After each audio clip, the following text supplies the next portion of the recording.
하나님 말씀은 로마서 5장입니다. 12절부터 21절이요. 신약성경 246페이지. 로마서 5장 12절부터 21절까지 교독하시겠습니다.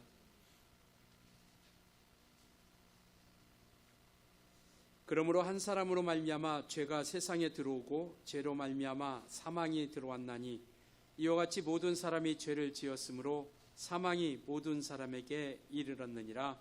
죄가 율법 있기 전에도 세상에 있었으나 율법이 없었을 때는 죄를 죄로 여기지 아니하였느니라. 그러나 아담으로부터 모세까지 아담의 범죄함과 같은 죄를 짓지 아니한 자들까지도 사망이 왕노릇하였나니 아담은 오실자의 모형이라. 그러나 이 은사는 그 범죄와 같지 아니하니 곧 한 사람의 범죄로 인하여 많은 사람이 죽었은즉 더욱 하나님의 은혜와 또한 한 사람 예수 그리스도의 은혜로 말미암은 선물은 많은 사람에게 넘쳤느니라. 또 이 선물은 범죄한 한 사람으로 말미암은 것과 같지 아니하니 심판은 한 사람으로 말미암아 정죄에 이르렀으나 은사는 많은 범죄로 말미암아 의롭다 하심에 이름이니라. 한 사람의 범죄로 말미암아 사망이 그 한 사람을 통하여 왕노릇하였은즉 더욱 은혜와 의의 선물을 넘치게 받는 자들은 한 분 예수 그리스도를 통하여 생명 안에서 왕노릇하리로다. 그런즉 한 범죄로 많은 사람이 정죄에 이른 것 같이 한 의로운 행위로 말미암아 많은 사람이 의롭다 하심을 받아 생명에 이르렀느니라. 한 사람이 순종하지 아니함으로 많은 사람이 죄인 된 것 같이 한 사람이 순종하심으로 많은 사람이 의인이 되리라. 율법이 들어온 것은 범죄를 더하게 하려 함이라. 그러나 죄가 더한 곳에 은혜가 더욱 넘쳤나니 이는 죄가 사망 안에서 왕노릇한 것 같이 은혜도 또한 의로 말미암아 왕노릇하여 우리 주 예수 그리스도로 말미암아 영생에 이르게 하려 함이라. 아멘.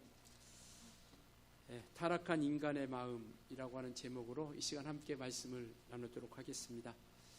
우리는 이제 몇 번째 걸쳐서 인간론이라고 하는 것을 통해서 우리가 살펴보고 있습니다. 그러니까 이것은 우리가 우리 자신을 더 자세히 살펴보고 또 알아감을 통해서 우리의 발걸음이 하나님께로 나아갈 수 있는, 그래서 우리는 첫 시간에 하나님의 형상으로 지음받은 자다라고 이렇게 말씀을 들었습니다. 하나님의 형상으로 지음받았다는 것은 모양만 닮아간 것이 아니라 하나님의 모든 그 마음, 성품까지도 닮아가 하나님께서 원하시는 온전한 길로 나아갈 수 있는 그 거룩함으로 우리를 지으셨다라는 것, 그러니까 하나님과 관계하며 나아갈 수 있도록 지었다라는 것을 말씀을 하고 있고요. 두 번째 시간에는 죄가 무엇인지를 우리는 살펴봤습니다. 그래서 그 죄로 인해서 우리에게 타락이 오게 되온 것이고, 그 죄라고 하는 것은 우리가 지난주 성령 강림주일 그 직전에 우리가 살펴봤던 것처럼 바로 우리가 스스로 살아갈 수 없는, 그러니까 하나님을 떠나는 것, 그러니까 오늘날 우리에게는 하나님 말씀이죠. 하나님 말씀에서 벗어나서 우리가 스스로 살아가려고 하는 것, 이것이 바로 우리가 신학적 용어로 원죄라라고 이렇게 이야기합니다. 우리가 여기까지 우리가 살펴봤죠. 그 죄로 인하여 나타나는 결과까지. 그러니까 죄라고 하는 것은 자기의 위치를 떠나는 것이죠. 우리는 우리의 사람으로서의 하나님 앞에 서 있는 분명한 위치가 있고요. 천사는 천사로서 하나님 앞에 서야 할 분명한 위치가 있습니다. 근데 그 포지션을 떠나는 것, 자기가 거할 그곳을 벗어나는 것, 이것을 우리는 죄다라고 이렇게 얘기하고 있죠. 그래서 우리는 영적으로 천사의 타락으로부터 우리는 살펴봤습니다. 하나님 앞에 하나님의 찬송해야 할 존재, 그러니까 하나님의 영광을 드러낼 존재가 하나님 앞에 자기를 비기고자 하여 하나님의 이름 앞에 높인 것, 그러한 역사들로 나아가는 것, 이것이 바로 하나님 앞에 죄로서 시작되는 것. 그러니까 우리는 창조 질서 가운데 우리가 온전히 서 가야 된다라는 것이죠. 하나님께서는 인간을 인간으로서 하나님을 원하는 그러한 존재 목적으로서 우리를 창조하셨고, 천사는 천사로서 그 존재 목적을 지으셨다라는 것이고요. 만물은 또 만물로서 우리 인생들을 위한 그 존재 목적으로서 우리를 만물들을 지으셨다라는 것이죠. 이와 같이 하나님이 주신 자리에서 떠나서 자신의 길을 선택하는 것, 바로 이것이 죄 앞에 서 있는 그런 모습. 그러니까 우리는 그 원래 창조의 목적대로 우리가 살아가는 것, 그것이 바로 우리의 삶의 이유고 삶의 목적인 것이죠. 그런데 그것이 떠나서 죄라고 하는 녀석이 우리 가운데 들어왔을 때 그 죄라고 하는 결과가 너무나도 엄청나다라고 하는 것을 말씀을 우리가 하고 있습니다. 그래서 하나님의 관계가 멀어졌다라는 것, 이는 곧 하나님과의 관계가 단절되었다라는 것이고요. 그것뿐만 아니라 인간 관계가 무너지기 시작하죠. 아담이 죄를 죄를 범하기 전에는 하나님과 동행하고 하나님의 소리를 들으면서 에덴 동산에서 그와 같은 모습으로 살아갔던 그러한 인생들이 죄로 인하여서 그들에게 관계가 하나님과의 관계뿐만 아니라 인간들의 관계가 깨어지기 시작하죠. 그래서 서로가 서로를 이제는 아담과 하와도 마찬가지고 서로가 서로를 위해서 핑계를 대고 또 그런 사람과의 관계가 가인과 아벨과의 관계를 통해서도 살인이 그런 미움과 시기, 질투 이러한 것들이 들어오게 된 모습, 결국 그 결과로 인해서 마귀의 영향력 안에 우리가 들어가게 됐다라는 것을 말씀을 하고 있고요. 그 끝은 바로 심판이라고 하는, 그러니까 지옥 형벌을 피할 수 없는 엄청난 결과를 얻게 되는 것이죠. 이것을 우리는 원죄다라고 이렇게 말씀을 하고 있습니다. 오늘은 또 함께 살펴볼 것은 뭐냐면 본죄라고 하는 것, 자범죄라고 하는 것. 본죄라고 하는 것은 그렇게 많이 다루지 않죠. 그런데 오늘 제가 이것을 다루는 이유는 뭐냐면 우리의 마음이 얼마나 중요하고 우리의 마음과 생각이 얼마나 중요하고 분명하게 해야 된다는 것을 우리가 살펴보려고 합니다. 죄는요, 행동으로 옮기기 전에 이미 마음 가운데서 생각 가운데서 시작된다는 것, 이것이 바로 본죄라고 이렇게 이야기합니다. 그러니까 우리가 죄를 짓기 위한 행동으로 나오기 전에 이미 마음 가운데 생각 가운데서 그것이 자리를 잡고 그것들이 이제 행동으로 나오기 시작하죠. 그래서 우리가 하는 모든 행동들은 생각과 마음 가운데서 그것이 싹트고 나서 그 행동으로 옮겨지고 나아간다는 것이죠. 근데 보통의 사람들은 행동으로 지은 죄만 죄다 이렇게 이야기합니다. 세상은 그렇죠. 행동으로 옮기고 행동으로 나타난 것으로만 판단하죠. 마음에 어떤 생각을 가지고 있고 어떤 마음을 가지고 있느냐는 전혀 중요치 않죠. 그가 어떠한 행동을 했느냐, 이걸 통해서 세상은 판단하죠. 그런데 성경은 하나님께서 말씀하신 것처럼 그 중심을 보신다라고 이렇게 말씀하고 있죠. 그러니까 외모도 물론 보시죠. 그러니까 이것은 행하는 것도 물론 보시지만 하나님께서는 그 중심도 함께 보신다라는 것, 이것을 말씀을 하고 있습니다. 그래서 우리 믿음의 사람들은 세상은 뭐로 가도 서울만 가면 된다라고 이렇게 이야기하죠. 그런데 우리는요, 뭐로 가면 서울만 가는 되는 것이 아니라 온전한 길로, 정해진 길로, 거룩한 길로 나아가서 목적지에 도달할 수 있어야 된다는 것이죠. 수단과 방법을 가리지 않는 것이 아니라 하나님께서 원하시는 방법과 그 모습을 통해서 우리는 그 목적지까지 우리가 갈 수 있어야 된다는 것을 말씀을 하고 있습니다. 그래서 성경은 행동 이전에 그 마음으로부터 나오는 모든 것들이 죄라 말씀하고 있죠. 우리가 여기서 그 마음이, 생각이 하나님 앞에 우리가 죄라고 하는 것을 깨달을 수 있었으면 좋겠습니다. 주님은 이렇게 말씀하고 계세요. 마태복음 5장 28절에 같이 한번 읽을까요? 시작. 나는 너희에게 이르노니 음욕을 품고 여자를 보는 자마다 마음에 이미 간음하였느니라. 그러니까 이와 같이 그 모든 마음으로부터 품는 모든 것까지도 죄라 여긴다라는 것을 말씀을 하고 있습니다.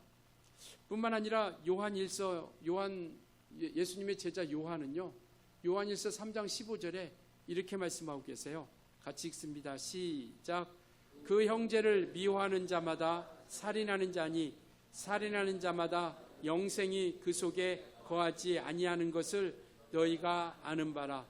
형제를 미워하는 자마다 살인하는 자고 살인하는 자마다 영생이 그 속에 거하지 않는다라고 이야기하고 있죠. 우리가 사랑하는 이유가 바로 여기에 있는 겁니다. 영혼을 긍휼히 여기고 영혼을 불쌍히 여기고 영혼을 사랑하는 이유, 바로 그것이 하나님께서 우리에게 원하는 온전한 모습이라고 하는 것이죠. 그래서 성경은 행동 이전의 마음, 생각, 이것을 죄라 말씀하고 있다는 것이죠. 행동은 열매인 겁니다. 그러니까 마음이 뿌리고 그 뿌리 가운데서 열매가 나타나는 것처럼 마음에 어떠한 생각을 가지고 있느냐, 어떠한 생각을 가지고 있느냐에 따라서 그러한 행동들이 나오기 시작한다는 것이죠. 그래서 행동이라고 하는 것은 생각의 뿌리고 생각의 열매고 마음의 열매라고 하는 것을 말씀을 하고 있죠. 예수님의 제자로 함께했던 가룟 유다라고 하는 사람, 그 사람도 예수를 판 자죠. 그런데 성경은 예수를 팔기 전에 이미 그 마음과 생각 가운데 마귀가 그 생각을 집어넣었다라고 이렇게 말씀하고 있죠. 요한복음 13장 2절 한번 같이 읽겠습니다. 시작. 시몬의 아들 가룟 유다의 마음에 예수를 팔려는 생각을 넣었더라. 그러니까 예수를 팔려는 생각을 집어넣기 시작하니까 유다는 그 생각에 따라서 마음에 따라서 행동으로 옮겨지기 시작하는 것이죠. 그래서 결국 예수를 팔게 되는 그런 모습 가운데 서게 되는 겁니다. 이와 같이 죄의 흐름이라고 하는 것은 이와 같은 것 같아요. 그러니까 우리를 생각과 마음을 무엇이 지배하느냐에 따라서 마귀가 우리의 생각과 마음을 지배하게 되면 그 생각은 악한 생각으로 가득 찰 수밖에 없고 그 악한 생각이 가득하다 보면 행동이 나올 수밖에 없다라는 것이죠. 성경은 마태복음 15장 19절에 이렇게 말씀하고 있습니다. 같이 읽을게요. 시작. 마음에서 나오는 것은 악한 생각과 살인과 간음과 음란과 도둑질과 거짓 증언과 비방이니, 마음에서 나오는 것이 악한 생각으로 말미암으면 악한 행동으로 나타나게 된다는 것.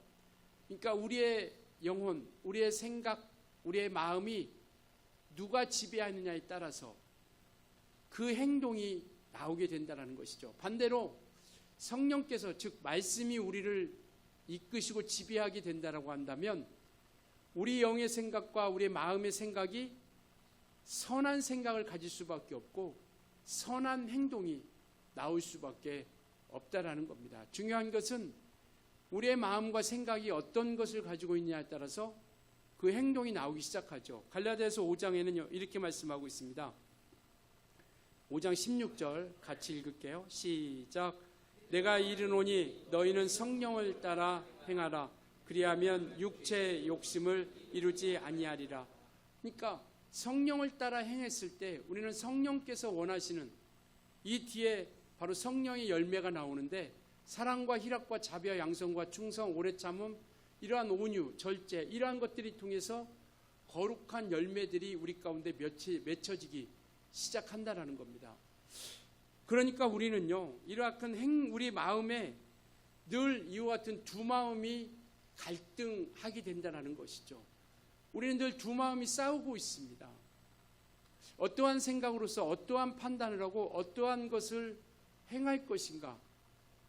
사도 바울 같은 사람들도요, 그렇게 충만하고 하나님의 성경을 이와 같이 몇 권을 썼던 그러한 사람, 신약 시대의 가장 위대한 사람이라고 하는 그러한 사도 바울도 그 마음 가운데 항상 두 마음이 싸우고 있다라고 이렇게 고백하고 있죠. 로마서 7장 22절 23절 같이 한번 읽겠습니다. 시작.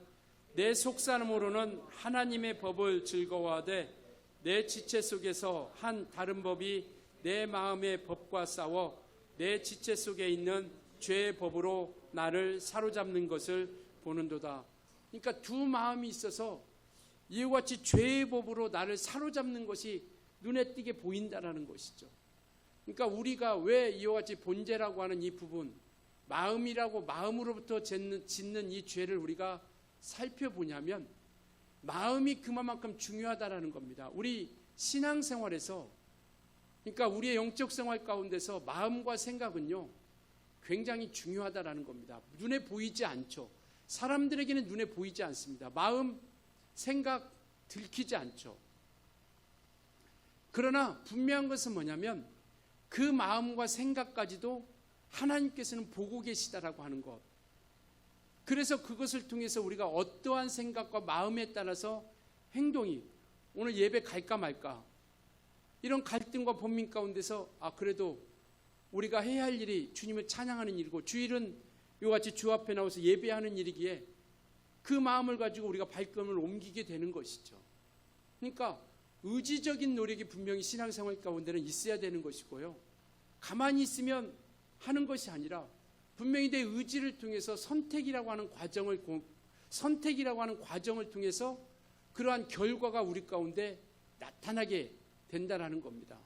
그러니까 우리는 늘 두 마음 가운데 있어요. 선택은 누가 하느냐? 선택은 내가 해야 되는 것이고요.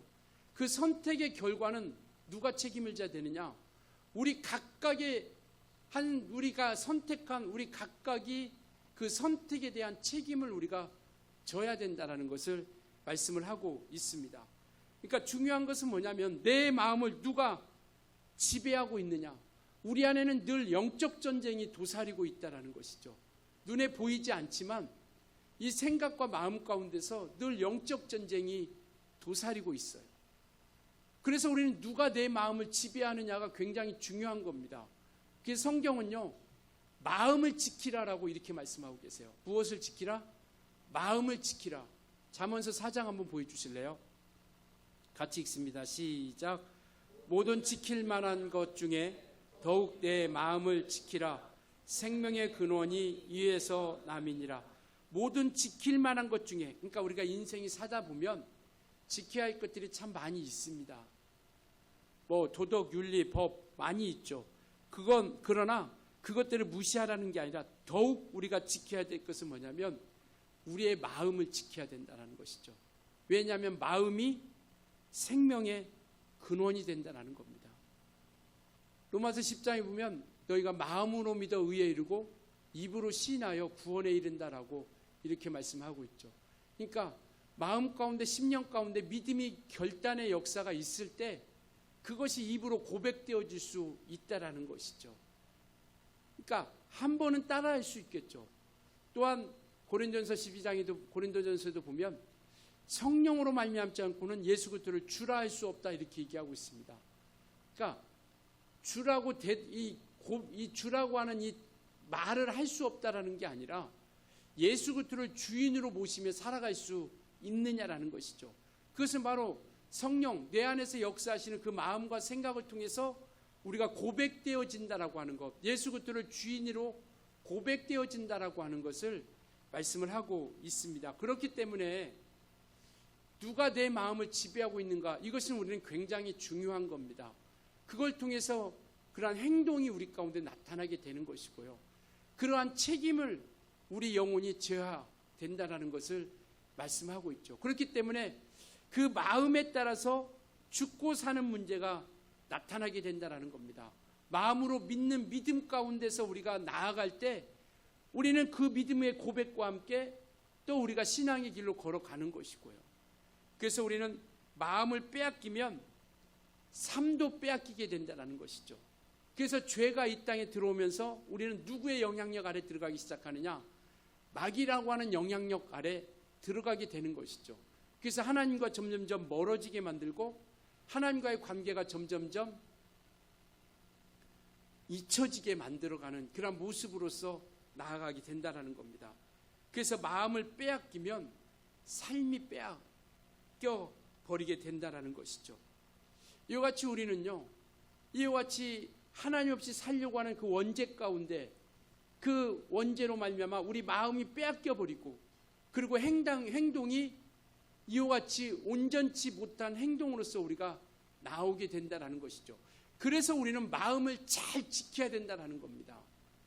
그 마음을 우리가 온전하게 내 생각이 아니라 내 생각이 나를 지배하는 것이 아니라 말씀이 나를 이끌어 갈 수 있도록 성령께서 나를 이끌어 가실 수 있도록 늘 우리는 말씀을 가까이 해서 그 말씀이 나를 지배하고 통치하고 이끌어가게 하는 것이죠.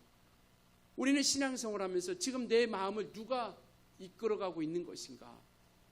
내 의지를 통해서 내가 내 생각을 통해서 하나님과 상관없이 이끌어가고 있는 것인가? 아니면 말씀을 통해서 내 심령 가운데 내 말씀 가운데 심령이 내 안에 심령 가운데 뿌리가 내려져서 그 말씀을 통해서 우리가 행동으로 나아가고 있는 것인가? 이와 같이 죄는 이와 같이 세 가지로 우리가 정리할 수 있습니다. 이것을 우리가 기억하고요, 우리가 계속해서 한번 살펴보려고 하는 것은 뭐냐면, 죄가 우리 안에 어떻게 들어오게 되는 것인가? 이 죄악이라고 하는 녀석이 왜 우리의 죄라고 이야기할까? 아담과 상관없는 우리가, 내가 살인을 한 것도 아니고 사기를 친 것도 아니고 죄를 지은 것도 아닌데 왜 우리는, 왜 우리 교회 안에서는, 그리고 우리가 신앙 안에서는, 성경에서는 왜 그 죄가 우리의 죄라고 이야기할까? 이미 수천 년 전의 사람인데 그 죄가 왜 우리 가운데 이루어지는 것일까? 그렇게 말하고 있는 걸까? 이것을 우리가 신학적으로 죄의 전가라고 이렇게 얘기합니다. 그러니까 죄가 옮겨진 거죠. 죄가 뿌리 내려지고 죄가 우리 가운데 흘러내려온 것, 그 죄가 우리 가운데로 옮겨지는 것, 이것을 우리가 죄의 전가라고 이렇게 얘기하고 있고, 그리고 그걸로 인해서 우리가 부패되어졌다는 것을 말씀을 하고 있습니다. 한 가지씩 우리가 살펴볼게요. 성경에서 이야기하는 아담이라고 하는 이 사람은요, 단순한 개인의 이름이 아닙니다. 물론 아담이라고 하는, 황규섭이라고 하는 그 이름을 우리는 고유명사다 이렇게 얘기합니다. 그러니까 아담은 개인의 이름으로서, 고유명사로서, 그 개인의 이름으로서 함께 합니다. 그런데 아담이라고 하는 이름은요, 그걸로만 끝나지 않고 그 아담이라고 하는 뜻은 뭐냐면 사람, 인류라고 하는 뜻을 가지고 있어요. 그러니까 흙이라고 하는 어원을 통해서 사람, 인류라고 하는 뜻을 가지고 이와 같이 보편적으로 이루어지는 보통명사로서 함께하고 있습니다. 특이하죠. 아담이라고 하는 이름은 개인의 이름으로서 고유명사로서 존재하기도 하지만 인류라고 하는, 사람이라고 하는 이와 같이 보편적으로 우리가 함께 묶어가는 이와 같이 보통명사로서 아담이라고 이렇게 얘기합니다. 그래서 인류를 대표하는 이름이라는 것이죠. 그래서 아담은요, 인류를 대표합니다. 그러니까 우리가 이와 같이 한 영으로서 함께 이 모든 것들이 이루어져 가고 있다는 것이죠. 마치 이와 같이 생각했으면 좋겠습니다. 우리가 전도하다 보면 그런 얘기 많이 듣죠. 예수 믿는 사람들은 다 도둑놈들이다, 사기꾼들이다. 들어보셨어요? 안 들어보셨어요? 예. 보통 전도를 이렇게 하다 보면 사람들이 내가 교회 안 나가는 이유는요, 교회는 너무 사기꾼들이 너무 많다고, 도둑놈들이 너무 많다고. 그런데 그 사람이 나를 만나본 것도 아니거든요. 저는 착하고 성실하고 사기꾼도 아닌데. 그러니까 무슨 얘기를 하려고 하냐면, 그 주위에 있는 한두 사람에 의해서 모든 그리스도인들이 평가되기 시작한다는 것이죠. 그래서 모든 기독교인들은 나쁜 놈들이다, 도둑놈들이다 이야기하는 거죠. 그러니까 아담이라고 하는 그 한 사람의 죄가 이와 같이 우리 가운데까지 내려오게 되고 전가되고 이와 같이 함께 하고 있다는 것을 말씀을 하고 있습니다. 그래서 아담 한 사람의 죄가 아니라 모든 인간에게 영향력을 미치게 된다는 것이죠. 그러니까 우리 여러분 각 한 사람 한 사람은요, 내 개인이 아니라 우리는 교회를 대표하고 그리스도인들을 대표하는 겁니다. 왜? 나를 통해서 하나님 나라가 손가락질 당하게 되는 것이죠. 나를 통해서 예수 믿는 사람들이 손가락질 당하게 되는 겁니다. 그러니까 여러분 한 사람 한 사람은요, 다 하나님 나라의 국가대표입니다. 이제 얼마 안 있으면은 축구를 좋아하는 사람들에게는요, 그런 축구의 축제라고 하죠. 월드컵 이루어집니다. 우리는 전혀 관심이 없죠. 예, 우리는 오직 성경에만 월드컵이 이루어지는데, 우리가 경기 보시는 분들 아시겠지만, 예를 들어서 이제 외국 이런 특히 일본이나 아니면 이런 중국 이런 하면 뭐라고 했냐면 대한민국이 이겼습니다라고 이렇게 얘기합니다. 아니 막말로에서 11명 자기들이 싸운 거 아니겠어요? 자기들이 싸워서 이긴 거지 무슨 대한민국이 나와서 이긴 겁니다. 그런데 그들이 11명이라고 하지만 그들은 우리 대한민국을 대표해서 나간 거예요. 그 예전에 보니까 일본 이겼을 때도 뭐 후지산이 무너졌습니다. 우리가 일본을 뭐 완벽하게 이겼습니다. 막 이런 얘기하죠. 뭐 우리가 무슨 일본을 이겨요? 단지 축구에서 그냥 한 게임 이긴 것 뿐이죠. 그런데 우리는 뭐라고 하냐면 대한민국이 일본을 이겼다라고 이렇게 얘기합니다. 대한민국이 중국을 이겼습니다. 이번에도 분명히 그럴 거예요. 우리 대한민국이 어느 나라를 우리가 이겼습니다. 우리 16강 올라갑니다. 막 이런 얘기 막 하겠죠. 그러니까 이와 같이 아담이라고 하는 것은 대표성을 가지고 있다는 것이죠. 오늘 12절 한번 볼까요? 본문에 성경은 그것을 이야기하고 있어요. 12절 같이 읽습니다. 시작. 그러므로 한 사람으로 말미암아 죄가 세상에 들어오고 죄로 말미암아 세상이 들어왔나니 이와 같이 모든 사람이 죄를 지었으므로 사망이 모든 사람에게 이르렀느니라. 그러니까 한 사람이 죄를 지었는데 모든 사람이 죄를 지었다라고 하고 그 모든 사람의 죄의 결과가 사망에 이르렀다라고 말씀하고 있죠. 14절 한번 볼까요? 14절이요. 시작. 그러나 아담으로부터 모세까지 아담의 범죄와 같은 죄를 짓지 아니한 자들까지도 사망이 왕노릇하였나니 아담은 오실자의 모형이. 그러니까 아담의 범죄와 같은 죄를 짓지 아니한 이라 할지라도 그 아담 안에 속한 한 사람에 속한 모든 이들이 죄악 가운데 함께하고 있다는 거. 그래서 사망이 왕노릇한다는 거. 17절 한번 볼까요? 17절 같이 있습니다. 시작. 한 사람의 범죄로 말미암아 사망이 그 한 사람을 통하여 왕노릇하였은지. 한 사람이 범죄했는데 그 한 사람을 통해서 사망이 왕노릇하고 있다는 것을 말씀을 하고 있습니다. 19절이요. 같이 읽습니다. 시작. 한 사람이 순종하지 아니함으로 많은 사람이 죄인 된 것 같이 한 사람이 순종하심으로 많은 사람이 의인이 되리라. 그러니까 첫사람 아담을 앞부분은 전자는 첫사람 아담을 이야기하는 것이고 후자는 마지막 아담 예수 그리스도를 이야기하고 있다라는 것이죠. 그러니까 이와 같이 나무의 뿌리가 나무 뿌리의 진액이 올라와서 모든 잎사귀에 모든 열매에 영향력을 미치는 것처럼 아담에 속한 우리 모두는 그 영향력 안에 있다라는 것을 말씀을 하고 있습니다. 그래서 우리 모두는 죄의 본성을 가지고 태어난, 그래서 우리가 나가 무슨 죄가 있어 라고 그렇게 직접적인 죄를 짓지 아니었다라고는 하지만 그 모든 것들이 죄의 유전, 죄의 DNA가 우리 가운데 임하겠다라고 성경은 말씀하고 있죠. 또 하나 히브리서에 보면 레이죠. 아브라함과 훨씬 떨어진 야곱의 자손이죠. 그 레이가 아브라함의 허리에 있었다라고 이렇게 말씀하고 있죠. 히브리서 한번 볼까요? 7장 10절이요. 같이 읽습니다. 시작. 이에 멜기세덱이 아브라함을 만날 때에 레이는 이미 자기 조상의 허리에 있었습니다. 레이는 아브라함 때 레이는 존재하지 않았어요. 야곱의 후손이니까. 그런데 이미 존재하지 않았지만 아브라함을 만날 때 그 조상이 허리에 있었다라고 하는 것처럼 마찬가지로 우리는 아담 안에서 함께 범죄한 자라고 하는 것을 말씀을 하고 있죠. 그래서 다윗은 이렇게 고백합니다. 다윗같이 믿음이 훌륭한 사람이 어디 있어요? 하나님 앞에 사랑받은 사람이 어디 있습니까? 그래서 그들이 메시아를, 이스라엘 백성들이 메시아를 기다린다라는 것은 뭐냐면 다윗과 같은 일을 기다리는 메시아를 기다리고 있는 거예요. 모든 나라를 통치하고 정말 가장 부귀와 영화를 누렸던 그 모든 그때를 이스라엘 백성들은 사모하는 겁니다. 다윗의 시대를. 그렇게 하나님 앞에 사랑받고 복받았던 그가 이렇게 고백하고 있어요. 시편 51편 5절에요. 같이 한번 읽습니다. 시작. 출생하였으며 어머니가 죄 중에서 나를 잉태한나이다. 죄악 중에 출생했다는 것이 말이 됩니까?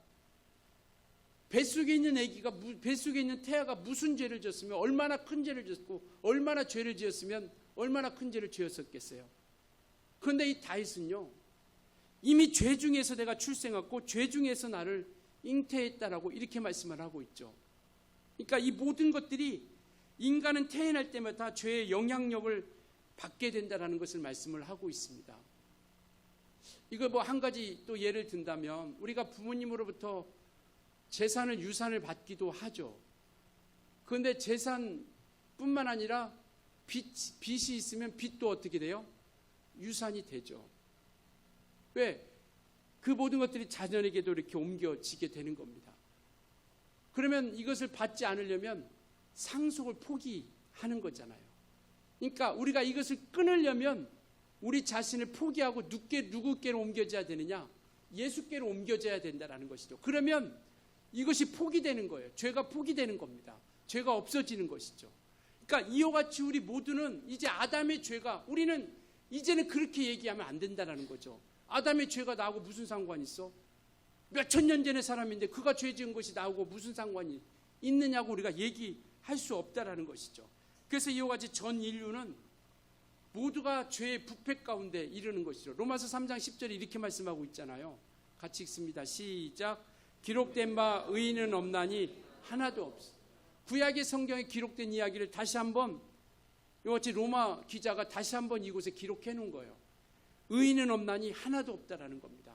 이 세상에 의롭게 된 그러한 사람들은 이 땅에 아무도 없다라는 것이죠. 이 말은 곧 우리가 모두가 다 죄악 가운데 존재하고 있다라는 것을 말씀을 하고 있습니다. 그래서 우리는 모든 죄의 영역 가운데 이루어지게 되는 것이고요. 그 결과는 죄의 결과까지도 이어지는 겁니다.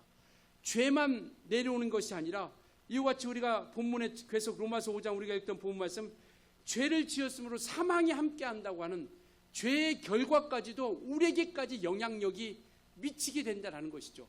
여기에서 우리가 중요한 것은 뭐냐면 죄가 얼마나 무서운가를 우리가 깨달을 수 있어야 된다는 거죠.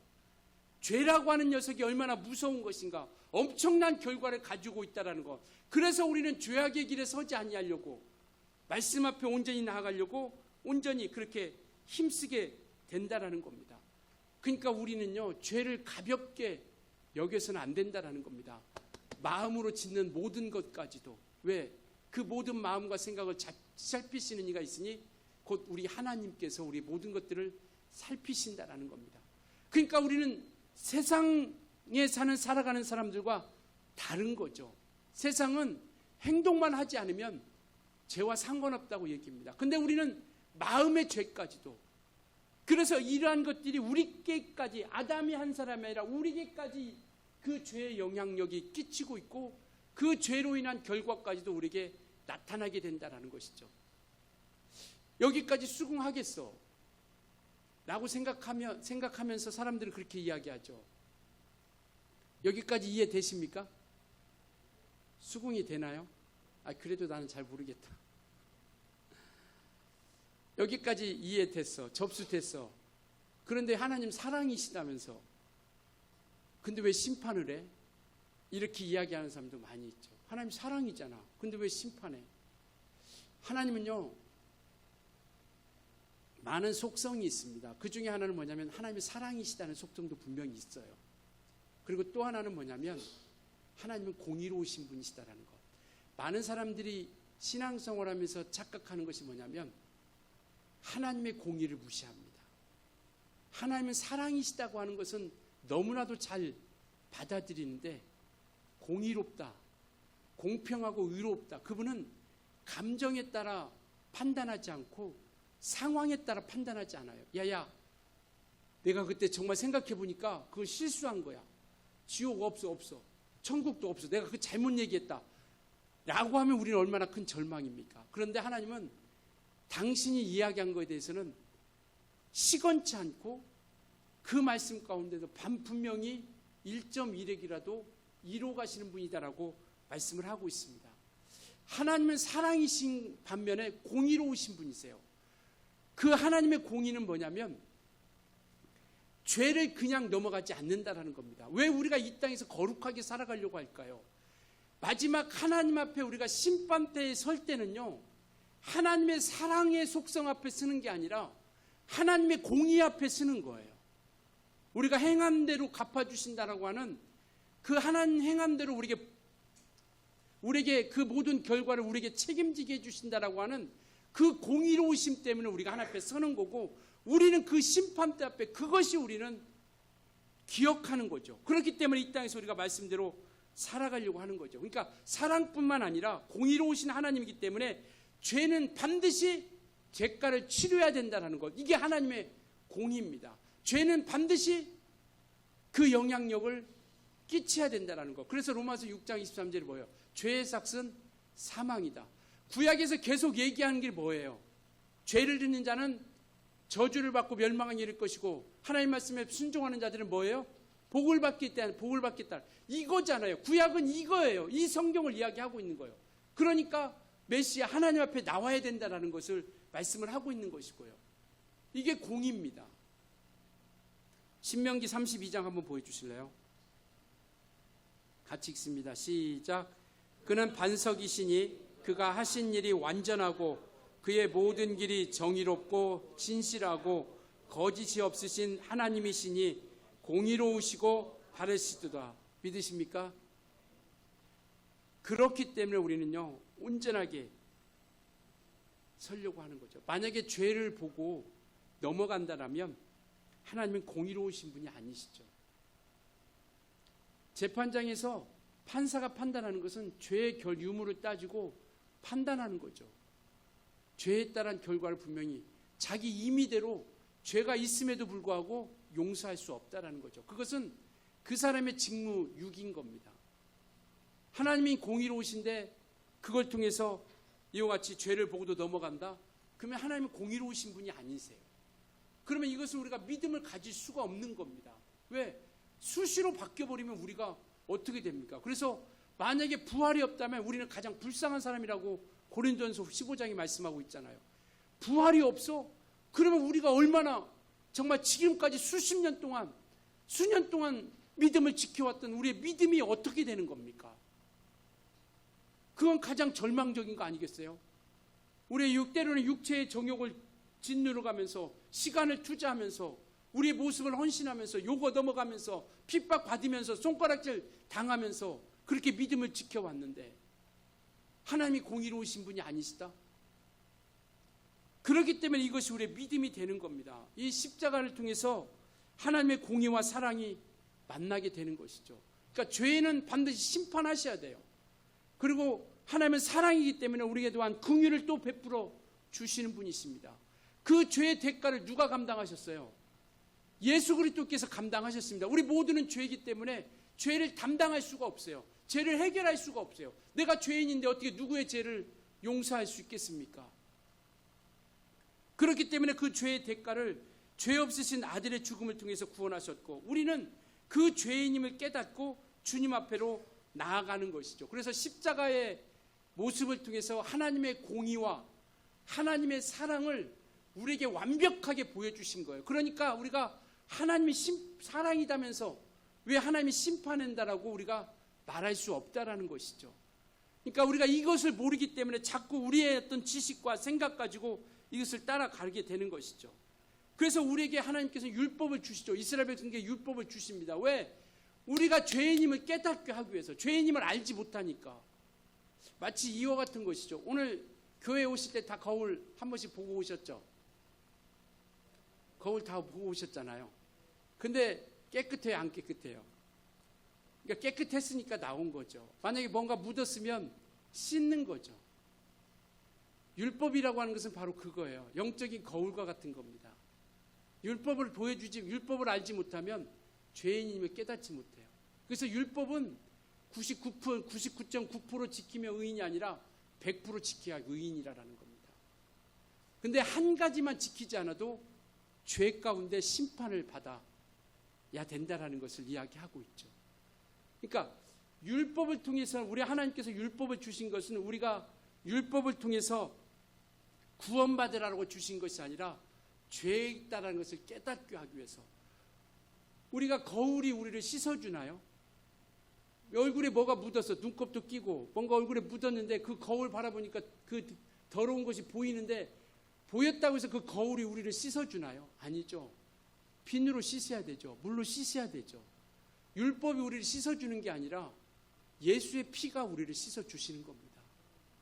율법이 우리를 그 죄를 보여주지만 우리가 거울을 통해서 우리 더러운 것을 보여주지만 거울이 씻어주지 못해요.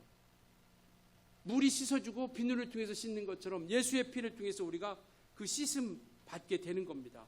단지 거울을 보면서 더러움을 발견하듯 율법 안에서 우리가 죄인임을 발견하게 되는 겁니다. 그래서 예수님이 오신 거죠. 그래서 요한복음 마태복음에 보면 누가복음 5장에 보면 나는 의인을 부르러 온 것이 아니라 죄인을 부르러 왔다. 이게 하나님의 사랑이에요. 사랑입니다. 그렇게 죄가 있는 죄를 깨닫는 그들에게 주님 앞에 죄를 깨닫고 주 앞에 나오는 자들을 위해서 그분은 품어주신다라는 거예요. 한없이 품어주신다라는 거예요. 이것이 하나님의 사랑 아닙니까? 그래서 우리를 사랑하는 방편으로 예수 그리스도를 주신 거예요. 요한복음 3장 16절 우리 다 잘 알지 않습니까? 우리 한번 같이 한번 고백해 볼까요? 요한복음 3장 16절 여기 안 나와 있어요. 시작. 하나님이 세상을 이처럼 사랑하사 독생자를 주셨으니 이는 저를 믿는 자마다 멸망치 않고 영생을 얻게 하려 하십니다. 그게 하나님의 사랑이에요. 예수 그리스도를 통해서. 그래서 율법은 구원의 조건이 아니라 우린 율법으로 구원받는 것이 아니라 예수 그리스도를 통해서 구원받는 것이죠. 왜? 예수님께서 율법을 완성하셨기 때문에. 마태복음 5장에 이렇게 말씀하고 계세요. 내가 온 것은 율법을 폐하러 온 것이 아니라 율법을 완전케 하려 하십니다라고 이렇게 말씀하고 있죠. 완전케 한다라는 것. 우리 인간들은 율법을 지킬 수 있다 없다? 없다라는 것이죠. 그런데 우리 유일하게 율법을 지킬 수 있는 이가 있으니 바로 그가 예수 그리스도시다라는 것이죠. 완전케 한다라는 것은 그분만이 율법을 완벽하게 이루어 가신 분이시다라는 것을 말씀을 하고 있죠. 그래서 그분은 율법의 마침이 되는 겁니다. 그분은 율법의 마침이 된다라고 로마서도 10장에 말씀하고 있고요. 그래서 십자가를 통해서 율법을 완성하신 거예요. 하나님 사랑과 이웃에 대한 사랑. 로마서 13장 한번 같이 한번 볼까요? 같이 읽습니다. 시작. 사랑은 이웃에게 악을 행하지 아니하나니 그러므로 사랑은 율법의 완성이니라. 그 사랑은 율법의 완성. 이를 통해서 예수 그리스도를 통해서 우리에게 나타내 주셨다라는 것이죠. 로마서 3장 20절에 이와 같이 율법은 죄를 깨닫게 하시고 하나님 편에 나오고 그것을 완성해 주시는 이는 예수 그리스도에서 완성하시게 되는 것이고 십자가에서 이루셨고요. 우리는 그러면 그 율법을 어떻게 이루어가느냐? 우리는 믿음을 통해서 이루어가는 겁니다. 예수께서 완성하셨기에 우리는 예수를 믿는 그 믿음을 통해서 율법을 완성하셨고 사랑으로 완성하셨기에 그것을 예수 그리스도를 믿는 믿음을 통해서 우리는 율법을 이루어가는 거예요. 그것이 바로 하나님 사랑이고 이웃 사랑이라고 하는 것을 말씀을 하고 있습니다. 바로 아담의 그리고 그 율법을 완성한 그것을 우리는 믿음으로써 우리가 순종하며 나아가는 것이고요. 신앙은 순종으로 완성되어져 가는 겁니다. 믿음 가운데서 우리는 순종을 통해서 그 말씀 가운데 우리가 살아가게 되는 것이고요. 우리는 아담의 후손으로서 스스로 결코 자신을 구원할 수 없는 존재, 바로 복음은요, 바로 그곳에서 시작되는 겁니다. 우리가 스스로 구원할 수 없는 존재라고 하는 그곳에서부터 복음이 시작되는 것이고요. 그래서 이 모든 문제를 예수께서 피 흘려 주심으로 완전히 해결해 주셨다는 것, 영생의 길을 열어 주셨다는 것. 그래서 우리는 내가 죄인임을 인정하고 예수 그리스도를 믿는 믿음을 통해서 우리가 구원의 완성을 이루어가는 겁니다. 성도는요, 죄를 숨기는 것이 아니라 죄를 인정하고 회개하는 사람입니다. 세상 사람들 욕할지 몰라요. 정말 죄짓고 회개하고 이렇게 비웃고 조롱할 수 있겠죠. 그러나 성도는요, 죄를 통해서 회개하는 것이 참된 성도라는 거죠. 그렇다고 해서 우리가 고의적으로 회개했으니까 죄짓자 이런 얘기하자는 게 아닙니다. 믿음으로 살아가 보통 살려고 몸부림쳤는데 말씀대로 살아가려고 애썼는데 육체라고 하는 연약함이 있기 때문에 때때로 마치 베드로가 물 위를 걷다가 그 바람을 보고 그 광풍을 보고 두려워서 물에 빠졌던 것처럼 그러한 때가 분명히 우리는 있습니다. 그때 우리가 손을 내밀어야 할 것, 이것이 바로 참된 회개죠.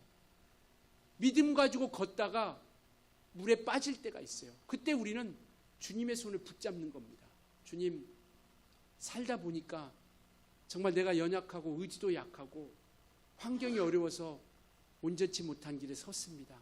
다시 한번 그 사랑으로 나를 덮어주시고 예수의 피로써 정결케 하여 주시옵소서 라고 우리가 회개하며 나가는 거죠. 성도는 죄를 숨기는 자들이 아니라 하나님 앞에 나와 죄를 고백하는 자들입니다. 이게 진정한 그리스도인이죠. 그래서 하나님 앞에 자신을 점검해보며 말씀 앞에 우리가 상고하고 말씀을 의지하는 것은요, 말씀 앞에 우리 자신을 보자라는 겁니다. 거울을 통해서 우리가 더러운 것, 온전치 못한 것이 묻었나 보는 것처럼 말씀 앞에 우리 자신을 살펴보는 거예요. 왜? 그렇지 않으면 내가 잘 가고 있는지 잘못 가고 있는지 알 수가 없어요. 우리가 선을 긋고 땅에다 선을 막대기로 선을 긋고 쭉 가다 보면 저기를 바라보지 않으면 자기는 빤듯하게 간다고 하는데 돌아보면 질팡 이렇게 갈팡질팡해서 막 흔들죠. 막 삐뚤삐뚤합니다. 뭐 그런 경험 우리가 많이 하죠. 뭐 놀이 같은 거 할 때 선 그을 때 쭉 갔는데 자기는 빤듯하다고 쫙 갔는데 삐뚤어진 거. 그러니까 우리가 앞을 보지 못하면 그것을 내가 잘못 가고 있다는 걸 보지 못해요. 말씀을 왜 상고하느냐? 왜 우리가 하나님 말씀을 가까이 하느냐? 말씀 앞에 우리를 비춰보지 못하면 내가 잘 가고 있는지 못 가고 있는지 알지 못해요. 그러니까 날마다 우리를 점검해보는 겁니다. 날마다 말씀을 우리가 상고하는 거예요. 그리고 우리는 나아갈 수 없기 때문에 하나님께 기도하는 겁니다. 하나님, 오늘 하루의 삶도 하나님이 이끌어 주시길 원합니다. 말씀 앞에 나를 비춰보고 하나님께서 원하시는 올바른 길로 걸어갈 수 있도록 잘못된 길이라면 그것을 볼 수 있는 눈을 열어주시고 하나님께서 원치 않는 길이라면 내게 깨달음을 주세요 라고 기도하는 거죠. 왜?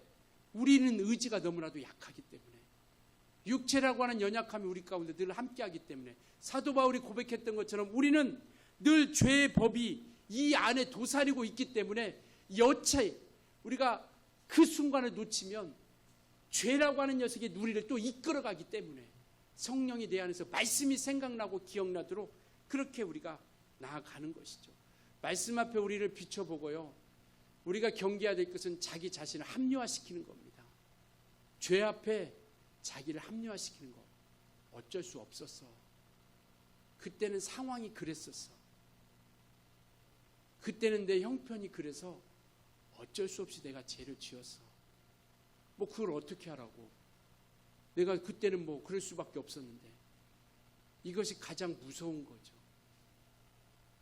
우리는 말씀을 점검해보고 죄를 합리화시키지 않고 하나님 앞에 정직하게 나아가 살 수 있는 우리 모두가 되어줄 수 있기를 예수님으로 축원합니다.